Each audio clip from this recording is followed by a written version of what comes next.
Welcome again, Executive Book Club. For those who are new, the purpose of the book club is that we understand that executives are quite busy and they don't always get to read the amount of books and literature that they would like to. So we almost read on your behalf and then discuss a book here of what we think may be of interest to you. And from time to time, we have the luxury of having the author with us, which today is the case, and I will explain that in a bit more detail for you. So the book that we are discussing today is Sensory Intelligence by Dr. Annemarie Lombard. And I just want to quickly read for you something that I found in the book by Kay Sargent, the Senior Principal and Director of Workplace. One of the most commonly overlooked workplace challenges is sensory processing and our sensitivities to the daily onslaught of sensory stimuli. We humans are sensory beings and are constantly receiving sensory input. In fact, we receive 11 million bits of sensory information every second, of which only 50% we can process consciously. We are all neurodiverse and neurotypical individuals processing sensory stimulation differently. But neurodiverse thinkers often can be over or understimulated by factors in their environment. And this is what actually attracted me to the book in all earnest, and which I was searching for in the book, and which I found a lot of value in information about, and I hope we will be able to transfer that to you today. Just general information on the book. It's published by Metz Press, first in 2007, and this edition is published in 2018. You can buy it from Amazon. I got it from Kindle for $9.76. and a free copy from Annemarie, hard copy. And you can buy it also in paperback from them at $12.99. Just in terms of the structure of the book, there's a great introduction, 2 forewords by people who are very au fait with this environment and this subject. And I never try and miss the foreword in books because they sometimes carry also jewels in them, and in this case it's the same. The book is structured into 8 chapters. The first one is Reconnecting with the Census, and this is where the author deals with our 5 familiar senses and 2 what she would call hidden senses in that sense, and also the brain, which is the core of where the senses come together. In chapter 2, it deals with profiling and assessments. There's a self-profiling in that chapter, and also a link to an online assessment in that area, which we will talk a bit more later. Then chapter 3 deals with the sensory system, and I will ask Annemarie a question or 2 around that, but it delves a bit deeper into the 5 visible senses and to the 2 hidden senses, and it's to help us understand also the results of our self-assessment, which is, of course, a subjective thing to do. Chapter 4 deals with relationships. How does sensory intelligence impact our relationships? There's a very nice concept there that she uses around the sensory tree, and hopefully she will share a bit more about that. Also, a good concept I discovered in that chapter is the goodness of fit. And then the relationship dynamics. This is right through the book that you will receive a number of case studies. And then also the concept of environmental goodness of fit. Then chapter 5 deals with sensory overload, stress, shutdown, all the different levels of processing of our sensory stimuli. Chapter 6 deals with self-regulation, so things like stress management And then also a very important thing, the time element in self-regulation. I personally found chapter 7 and 8 quite two strong chapters that resonated with me. Chapter 7 about self-care, where the author discusses the PEO model, person, environment, occupation, and the EHP model, which we will touch on a little bit. And it actually just deals with the ecology of human performance. And then, of course, I think also the very important chapter 8 that deals with workplace and the whole notion of investment in wellness and productivity of the workforce, and the interplay with sensory intelligence in that space, which we will also become aware of in the conversations around corporate wellness. Okay, so that is in terms of the book. The author that's with us, Dr. Annemarie Lombard, South African occupational therapist by training, very known for her work on sensory wiring, studied at the University of Stellenbosch, and then moved over to do a PhD with the University of Cape Town. Annemarie, welcome, and I am very glad and feel privileged to have you with me here on this platform, and I'm really looking forward to our discussion here today. Awesome, Frik. Yeah, thanks for inviting me. I always love to share the work that we do. I know it's often a very unknown and unfamiliar subject, so if we can use this time to empower people and help them to understand themselves and their environment more, I'm just very happy to contribute. Yeah.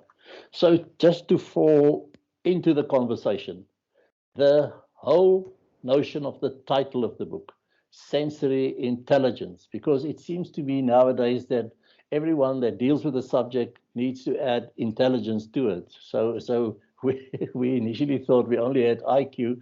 Then Gardner opened up the world for us with 7 intelligences, and apparently there are more. I don't know. But what is the notion of linking intelligence with sensory? And then also your tagline at the bottom of the book that says why this is IQ is, or sensory intelligence is more important than even IQ and EQ. Yeah, great, Frik, obviously. Look, we are obviously living in the knowledge economy, so I think the whole world have moved into we've got so much access to information. So I think that's number one. And intelligence really suggests that we need to learn more about what goes on. And also remember, when the book was published in 2007, I started Sensory Intelligence in 2002 already.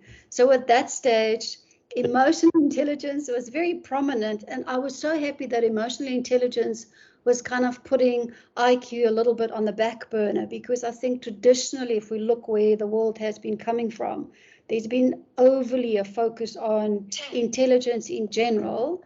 And then with IQ, that was obviously a much nicer shift that we needed to go into. So, sorry, my phone just went go off here on the side.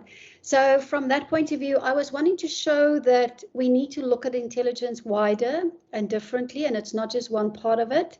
And then the suggestion, it matters more than IQ and EQ, obviously doesn't matter more than IQ and EQ. And just as an aside, when you write a book, the publisher has got an awful amount of emphasis and intervention and influence, and they kind of throw you a little bit where you don't necessarily thought you would be thrown towards. So they did have an influence on that as well. But if we talk more about it, IQ is really the top executive part of the brain, if we want to look at it from that point of view, and EQ is in the middle part of the brain. But sensory intelligence all happens predominantly in the primitive part of the brain. So there's consistently, when I also try to explain the difference for people, is we are literally looking at 3 different parts of the brain, and the focus of each of these intelligences are different. If I compare sensory intelligence with emotional intelligence and intelligence as we know it traditionally. Yeah. But in my background reading around the book and the subject, I became very aware of a lot of research that was done for this book and for this specific subject. Could you share some of that with us? Yes, it was an interesting journey, Frik. Obviously, I've been using sensory processing as a methodology very, very quickly and very soon after I graduated. And I'm not going to tell you how long because I definitely don't want to give my age away. But I've been using it literally over the period of 33 years. So I've been using sensory processing quite significantly, actually in the education space, on how does a child learn and develop, and how do we use the senses to stimulate learning and development. So that has literally been, I think, my birthing ground. And then I kind of got tired of working with children with learning problems, and I did a lot of ADHD and autism. And this was just something that fascinated me, and I wanted to move it into the adult world. And at that stage, there were no research. And I was just like, okay, if I need to do this, I actually need to find a place where I can research this. And I remember I was sitting and I was watching TV one night, and they actually had a trading floor. I actually watched a trading floor where there were traders actually having to make deals, and these crazy, busy, high impact type of environments. And I was thinking, how in the world can people make a good, solid, cognitive decision that's going to influence millions and millions and millions of rands in this crazy space? So that kind of sparked my interest, but I didn't do my research on a trading floor. Then I actually went into the call center industry, which obviously in a South African context is a huge and a big growing industry because of all the job creation that it has actually been bringing back into the economy. And then I thought, okay, if I go into a call center, it's a busy, high density, overloaded, noisy, high impact, sales driven type of an environment. And if I go into that, I can prove that your sensory thresholds and your sensory style would influence how people would actually work in those environments. And that kind of was the research journey for me. So I actually studied 4 different type of call centers in the South African context across various type of call centers. My sample was 435, and I did a correlation study because my hypothesis was if you've got low sensory thresholds, in other words, you're a lot more sensitive to your environment, then the call center environment is not going to be a good fit for you. And we know the industry is ridden with high absenteeism and attrition, and they struggle to keep people there. And I was also saying the opposite. If you've got high thresholds, you would actually love, believe it or not, to work in that high density type of environment. So that was my hypothesis, which I obviously found to be true. We found that people who are more sensitive to their environment, they didn't last that long in the environment, they left the environment. They interestingly as well had more what we call after call work. So between their calls, they would just take a lot more time to kind of do the admin wrap-up work between 2 different calls, because it helped their brains to just move out of that sensory overload and just get to grips again with what they needed to do. So yes, so I wrote up my thesis and I actually graduated in 2012. So it was a correlation study across 4 different type of call centers in the South African context. Okay, so what we have in the book is embedded in a well research concept in that space. So you start one of the chapters with the census, and you speak of the 5 normal senses, and then you speak about the 2 hidden senses. Okay. Just educate our audience a little bit about those other 2. One of them I can't even pronounce myself. That's fine. We obviously talk about the 5 visible senses, Frik. We've got seeing and hearing, which predominantly is our information sensor. So we use visual and auditory, the eyes and the ears, to actually process most of our information throughout the day. Also interesting with the way that we work now, if we just think about this call, we are online, so we are bombarded with visual and auditory information in general, but this whole move towards online working, we overuse visual and auditory. Then we've got smell and taste. Smell and taste is chemical senses, and it helps us to actually work with also our environment, and then food that we put on our mouths. And then we also have the sense of touch. The sense of touch is in our skin, and your skin is basically the barrier between your body and the world.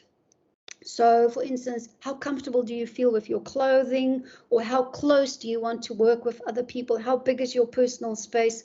are all a product from your sensory thresholds. And also, just to go back a little bit to the credibility behind this, before I share the two hidden senses for you, each of these sensory systems have a receptor, have a neural pathway, and go to a very particular place in the brain.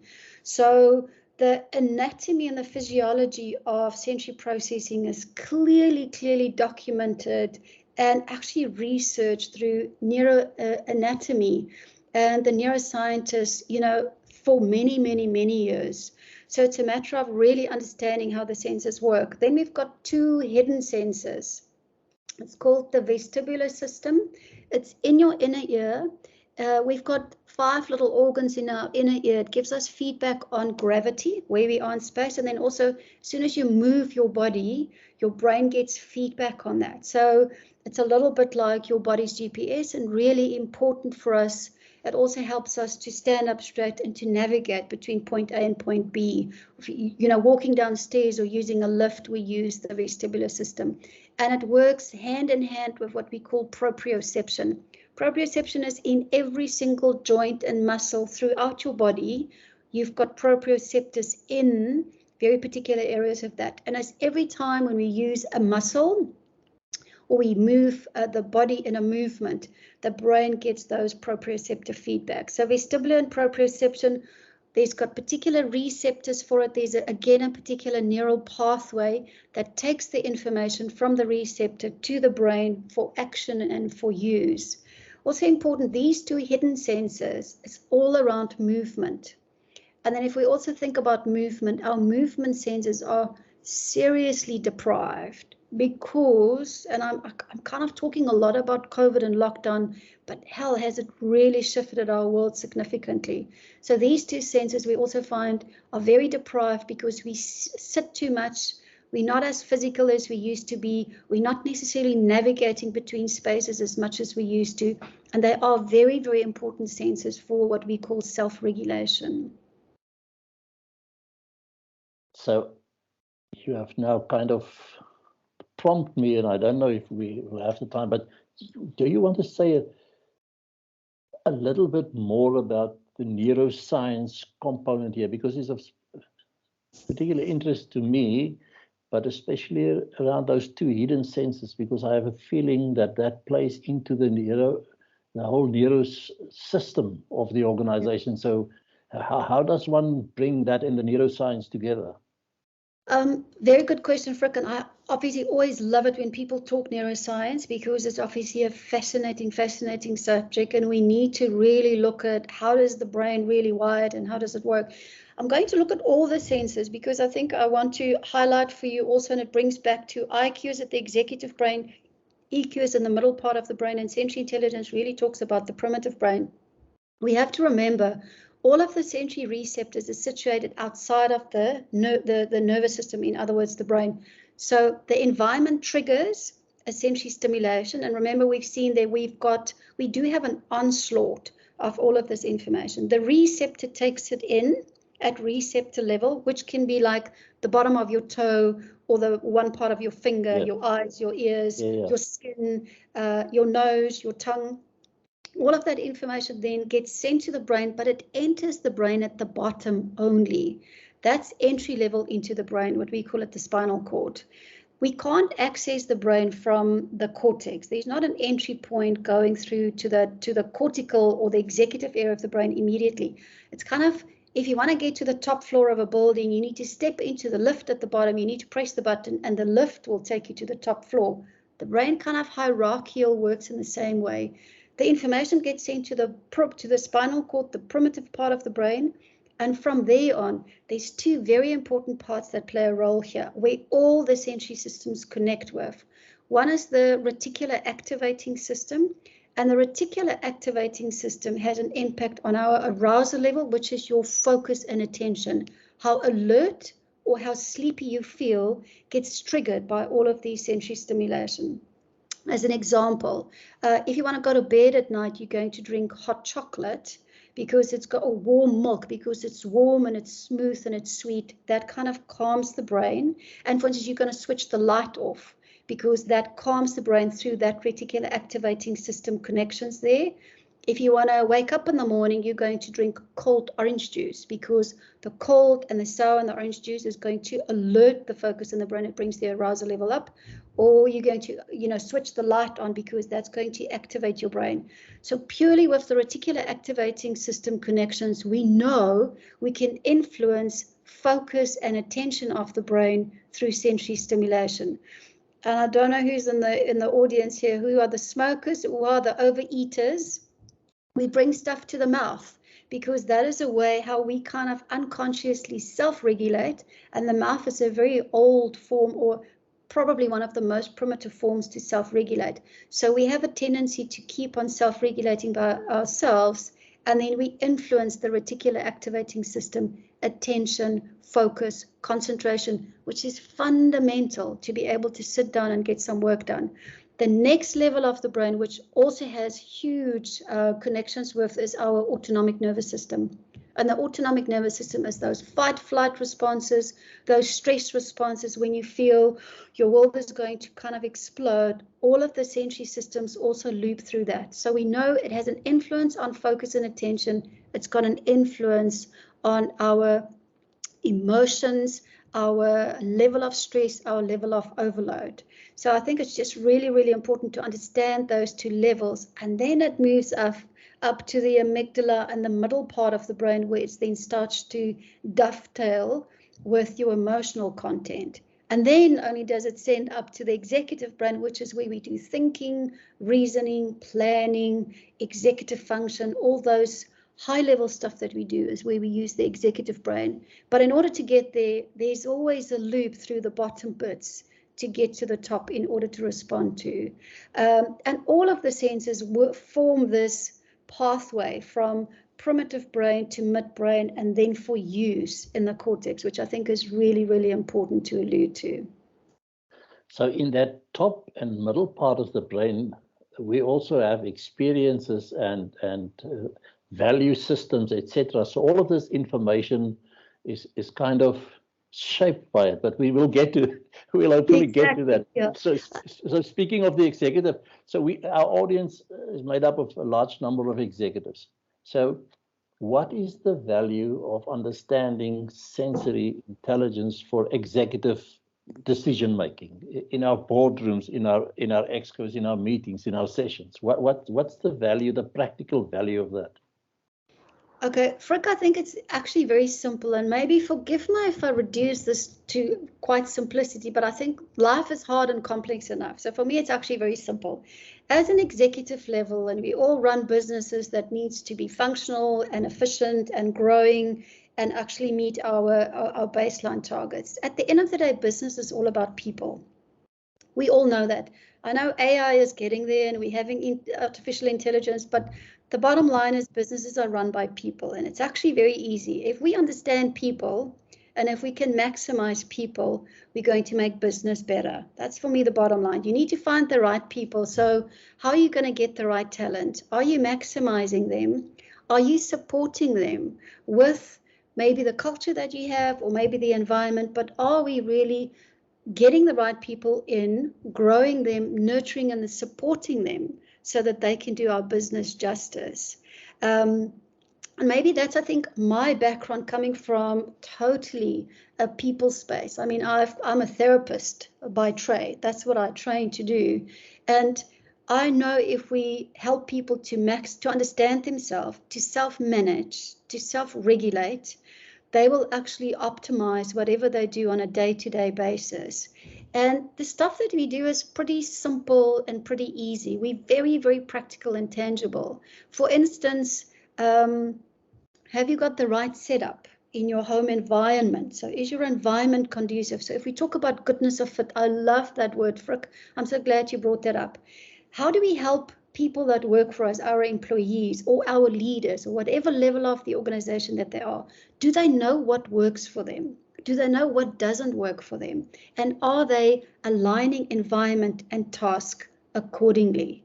Because if we do that, if we obtain that goodness of fit, I'm in the right environment, I'm doing the right role that really works for me, people are going to flourish, people are going to thrive.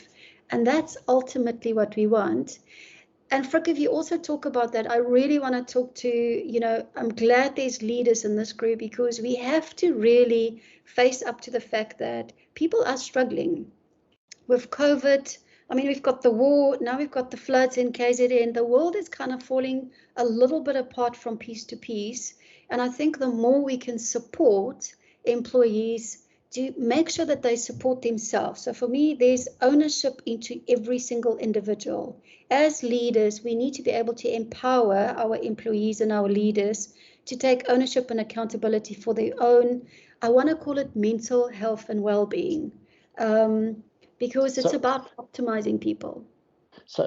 And we all would agree with you in that. So the ultimate question for us here now is, how does sensory intelligence assist there? Because a lot of what you are saying are also assisted by EQ, by IQ, with people having the proper skills, etc. But how does sensory intelligence contribute to make this? And especially you've referred to it with this COVID world. We now have this phenomenon, work from home, and you have some people that want to come to work, and you want others that don't ever want to come back to work again. They want to work from home.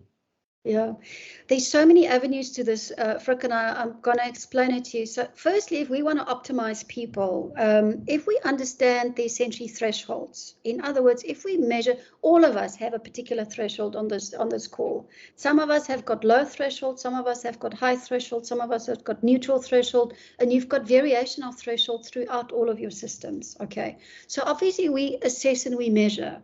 What is your personal thresholds like?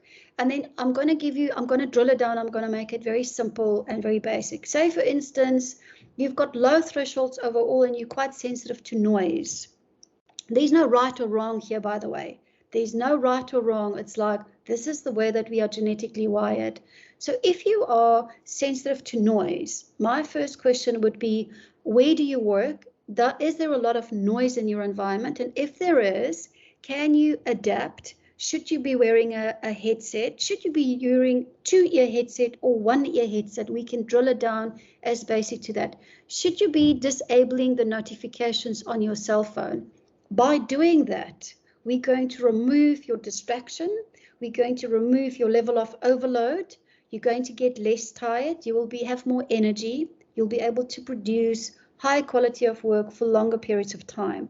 That's in the here and the now, in our space that we work. For that same person, I will say, okay, how do you manage your own stress level going forward? So if you do work in a very busy environment and you can't necessarily always account or accommodate for that, what do you do after work? We often work with, okay, someone like that, don't go from Zoom call to Zoom call or Teams call to Teams call. After a call, make sure that you take a 10-minute break, move away from your desk so that there's no noise, recover, recharge, and then come back to your call. Or, what music are you using in the background to help your brain stay regulated, okay? Or some of the choices, if you are noise sensitive and you are smell sensitive and touch sensitive, yes, you need to stress manage, but you shouldn't be going to the gym, because the gym is not the right environment for you. There's too many people, they make too much noise, and there are too many smells around, depending on your type of profile. So yes, if you go to the gym, go off peak times, or maybe the gym is not your thing. Maybe you should rather, go for a walk or just do the stairs every day. So we literally can drill down very practical day-to-day detail.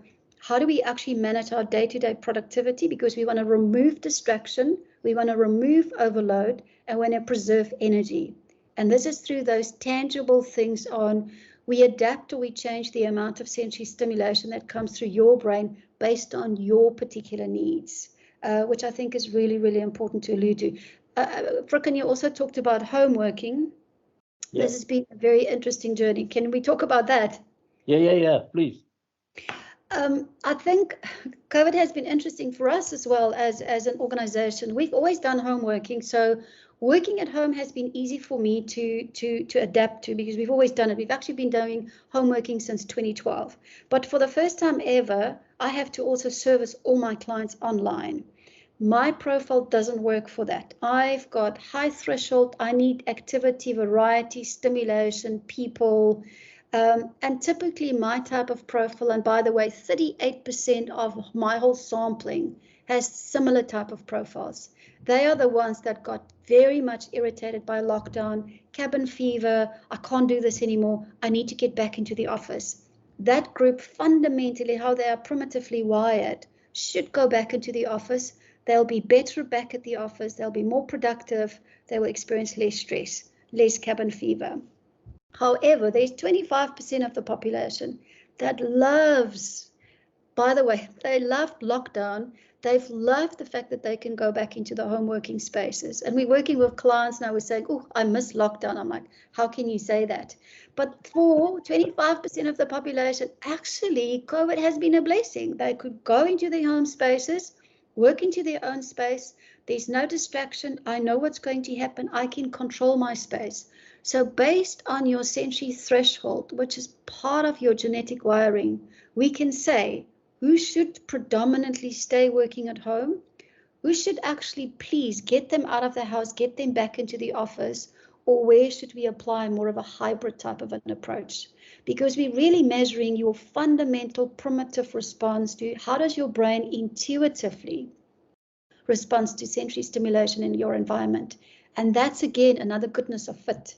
So because the environment either works for us or doesn't work for us. And one environment can be conducive for one person, but totally distracting and not really well productive for another person. And that's the whole thing about neurodiversity. We as a group are a neurodiverse group. What works for one person does not necessarily mean it works for another person. And we make those measurements based on your sensory thresholds. And based on that, we can actually help you to achieve better goodness of fit with space to be more productive. We want you to preserve energy and be less stressed. I almost get a sense while you're speaking. Well, I had this facetious picture just now when you spoke about the reticulating, activating system of all those sleeping people in Parliament, and was wondering about their RAS, but let that be. But as you speak, I'm thinking, so I recruit somebody for a particular role.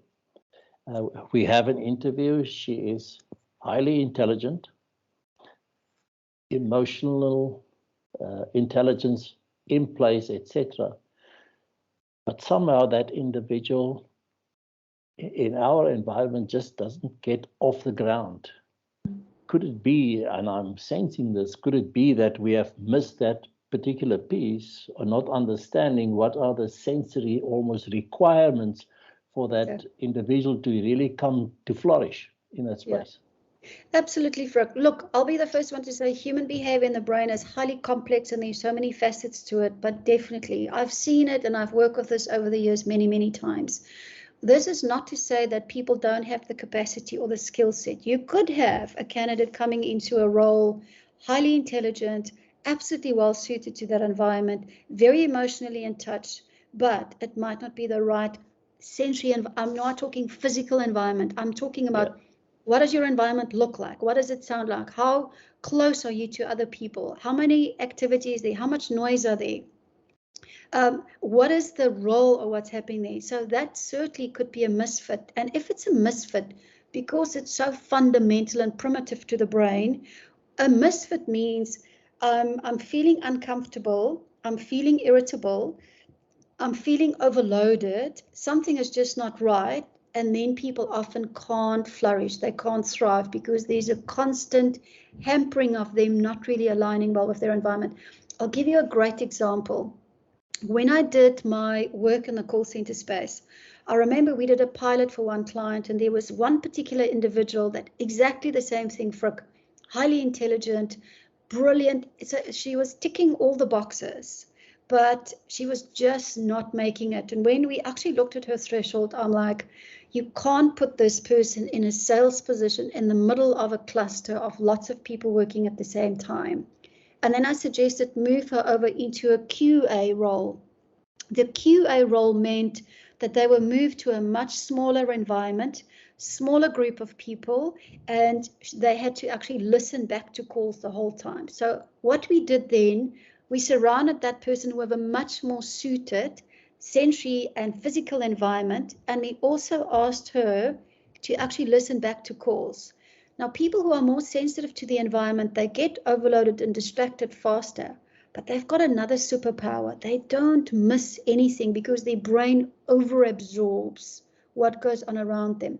So we could use her skill set as being sensory sensitive to listen to calls, because she was listening for stuff that other people don't even necessarily hear, which then meant she was thriving, she was a lot more successful, and it was a win-win for both the individual and the organization. Well, I think that's a fantastic practical example of this in this space. So I don't want you to give away all the content of your book in the sense, and I want to deal with some practical other issues before we get to the end of our session. You speak a lot about relationships in the book as well. And I think we've alluded to some of it at the moment, but just share with us your experience, your case studies, research in terms of relationships that could be either personal or professional, and the role of sensory intelligence in that space. A great question, Frik, and obviously something that's very, very close to my heart. Those of you who read my book, you'll anyway know I start the introduction of my book to explain an experience between me and my husband. So personally, this has, changed my life. It's definitely saved my marriage. My husband and I are totally two, and I'm going to use it as an example. Yes, I'm sharing information, but I think I really want to show you how authentic I am and how powerful this could be. Is we talk about roots and trunks and leaves of our sensory tree. So our sensory tree is an amazing analogy to understand relationships from. So I'm a leaf, for instance, my husband is a root. We do things very differently. I need to be stimulated, and he wants quiet time. So it helps to understand some of the irritations or the things that irritated about other people, to understand that. But if we want to look that into a professional relationship, you can use any relationship with your family or your kids or your partners. It really does help. One wants the radio on, one wants the radio off. I know it sounds silly, but guys, these type of things do happen and can actually make a big difference going forward. So it helps if we understand this. But from a business point of view as well, roots, our low threshold group, are very detailed focused. They dot all the I's, they cross all the T's, they work according to a system. They really dig in deep, they say no, they want the detail. Those are the one end, the sensory sensitive group. The high threshold group, the leaves, they say yes, they don't even think about it, they just go for it because their brain intuitively needs more stimulation. They drive more innovation. They don't necessarily need a system. They work faster. They initiate change. They would run ahead with some stuff. So if one look at how important it is for us to work together as a group, it really helps for us to understand that. And it takes me back to, I had a banking client where we had exactly this type of a problem with two people working together. The one was a root. He was sitting in the office, wanting to have quiet time, space to work through his process. It was an IT team, very dedicated to process, very good with process. Right outside of his office was sitting one of his colleagues, absolutely the opposite profile, was a leaf, loud, noisy. He was driving sales. Everyone loved him, but he talked loudly. And then we did this workshop, and where the two of them had huge amount of friction and irritation. After that workshop, it was okay. It's not like we don't like each other, but the one guy was loud and the other one just like, you are making noise in my ear. And when they identified that, they moved him from outside of the one guy's office. They put him in another place in the office, and then they learned to actually appreciate those differences and use it for the benefit of the team. My team, my business team, we are absolutely based around our threshold types, what works for us, what doesn't work for us. We acknowledge it, we talk about it, we use it on a day-to-day basis, and we are a magical team as a result of it. It taps into other traits and strengths as well, but if we go down to core, how do we create a sense of comfort We're talking about a sense of comfort. I'm talking about brain comfort, because if we have primitive brain comfort, it's easier to get stuff done as a starting point, which is where we look at from a sensory intelligence point of view. So that leads to chapters 6 and 7 in terms of self-regulating, own stress management, self-care in that space. Yeah.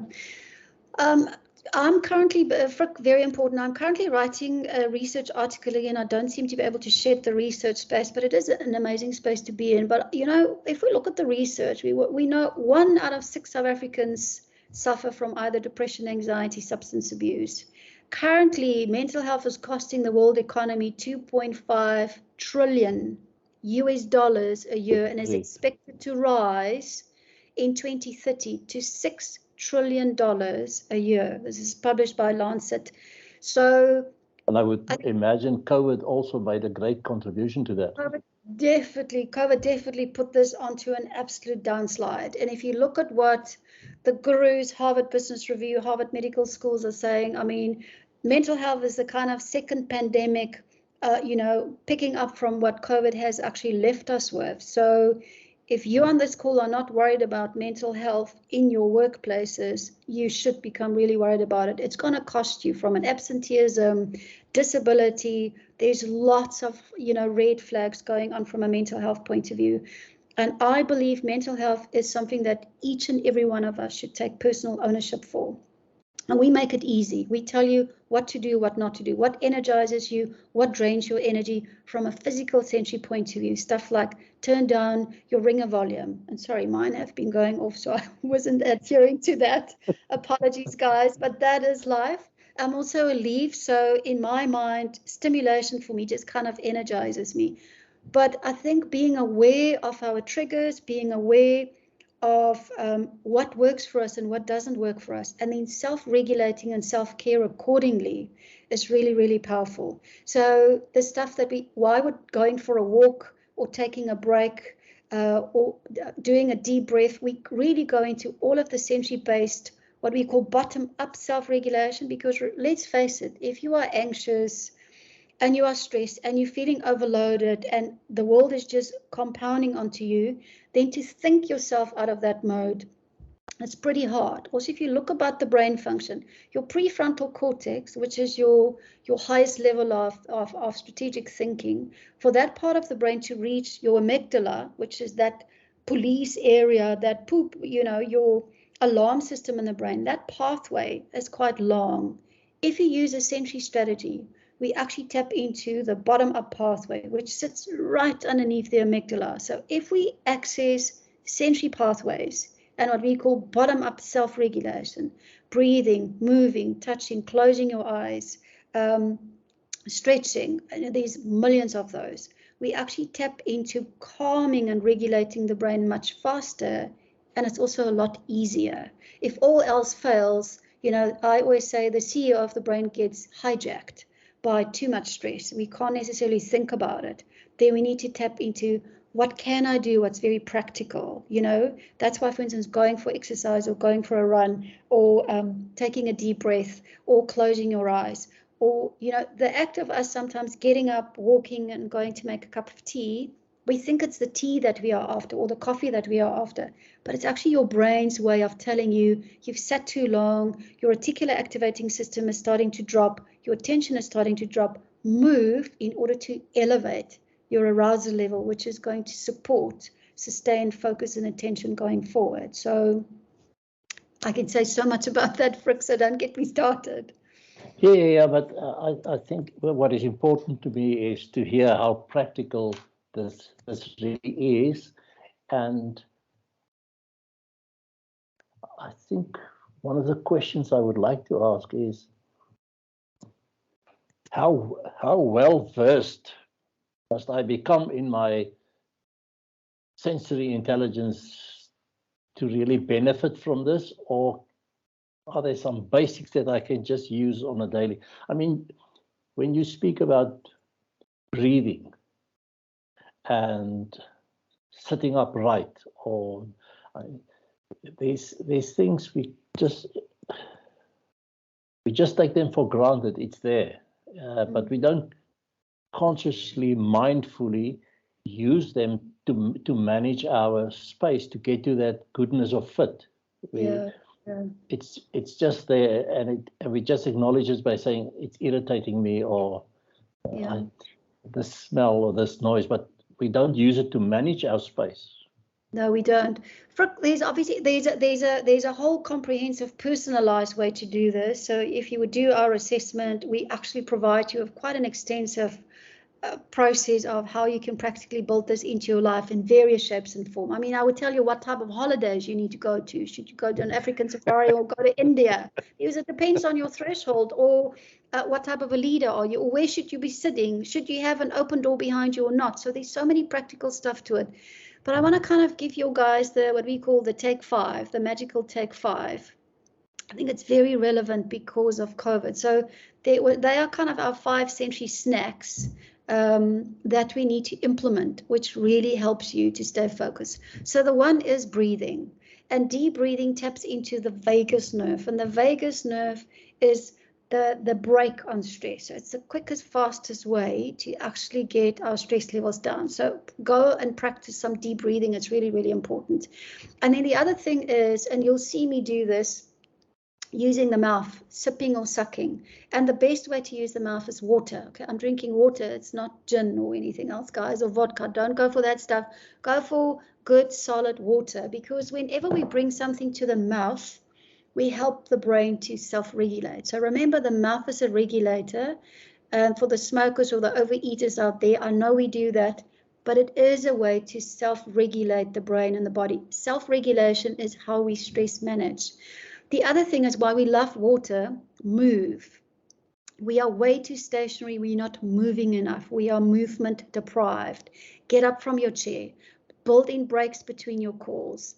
Get up, go take a break. And that's why drinking water is so good, because it forces you then to go to the bathroom. So that in itself, you get good water and you immediately facilitate the mouth and then the moving action.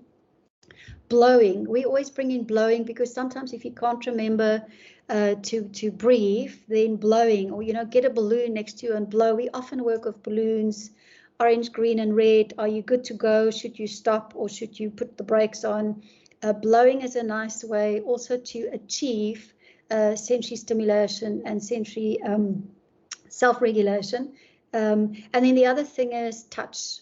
So a lot of us might be fiddling with a pen, and please, guys, don't do that clicking pen thing, because it's annoying for people who are auditory sensitive. So don't do clicking pen. You could be working with your pencil, or doodling, or making noise, or you could even be playing with your hair, or you could build something on the side. Fidget to focus. There's a book written, Fidget to Focus. It's also a natural way for the brain to stay self-regulated. So if you feel you need, that's why a stress ball, if you squeeze a stress ball, why do they call it a stress ball? Because you are utilizing touch and proprioception.